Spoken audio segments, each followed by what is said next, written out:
जय भोलेनाथ। ओम नमो भगवते वासुदेवाय। आप सभी भक्तों पर शिव जी भगवान और माँ पार्वती की कृपा सदा सर्वदा बनी रहे। आज रसपान करेंगे सोमवार भोलेनाथ जी की कथा।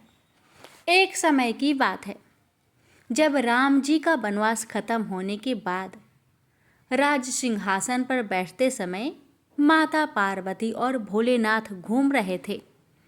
तो भोलेनाथ ने देखा कि राम जी के दादाजी का श्राद्ध का भंडारा हो रहा है। राम जी के घर में तो भोलेनाथ ने सोचा, चलो मैं भी हूँ और राम जी का दर्शन भी कर लूँगा। और भोलेनाथ ने माता पार्वती से कहा, हे गौरा, तुम कैलाश धाम जाओ और हमारे लिए खाना बनाओ, मैं थोड़ी देर में आता हूँ।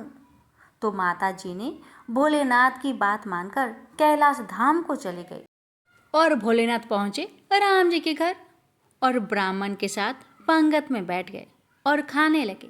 सभी ब्राह्मणों को माता जानकी ने पेट भरकर भोजन खिलाया।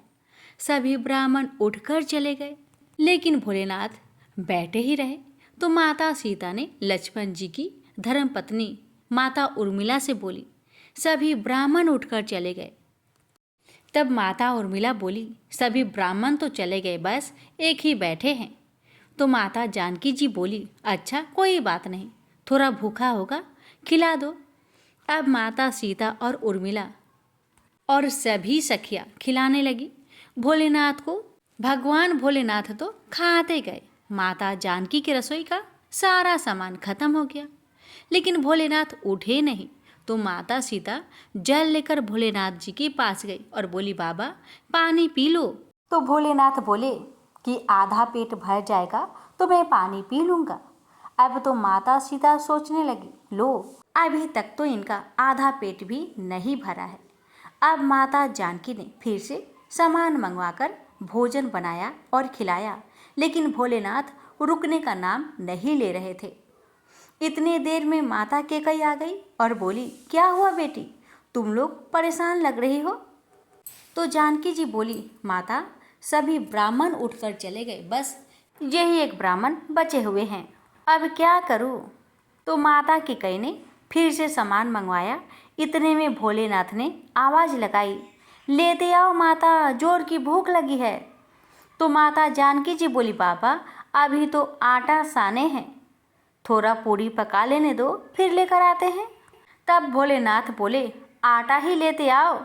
अब तो भोलेनाथ ने सब आटा दाल चावल सभी सामग्री को रसोई घर में जाने से पहले ही बोरी को ही खत्म कर देते थे। माता सीता हार कर दौड़ी दौड़ी राम जी के पास गई। तो राम जी बोले, क्या हुआ जानकी, इतने परेशान क्यों हो। तो माता सीता बोली, सभी ब्राह्मण उठकर चले गए, लेकिन एक ब्राह्मण बैठे रह गए, जो सब भंडार को ही खाली कर दिए। राशन मंगवा कर लाए तो रसोई में जाने से पहले ही बोरी को ख़त्म कर देते हैं। तो राम जी बोले, चलो मैं भी देखता हूँ कि कौन है। राम जी गए तो देखते ही पहचान गए कि ये तो मेरी भोलेनाथ है। राम जी ने मन ही मन भोलेनाथ जी को प्रणाम किया और बोले, जानकी इनको कोई खिला नहीं सकता, इनको तो बस अन्नपूर्णा ही खिला सकती है। और राम जी ने मन ही मन माता पार्वती को बुलाया। माता जी प्रकट होकर बोली, क्या हुआ राम, आपने मुझे याद किया।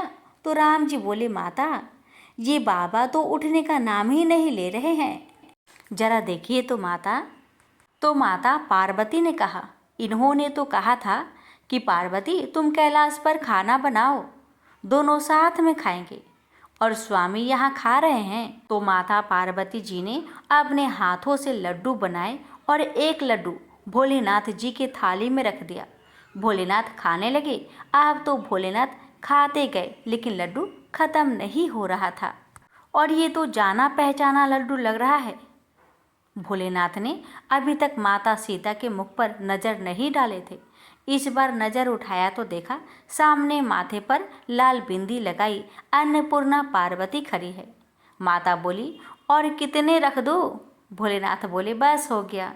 भोलेनाथ उठ गए, राम सीता ने भोलेनाथ और माता पार्वती जी की बहुत ही स्वागत किया तो भोलेनाथ प्रसन्न होकर माता जानकी जी को बोले अखंड सौभाग्यवती होने का वरदान दिया और अंतर्ध्यान हो गए। प्रेम से बोलिए जय भोलेनाथ, जय माता अन्नपूर्णा की। प्रेम से बोलिए सीताराम की जय।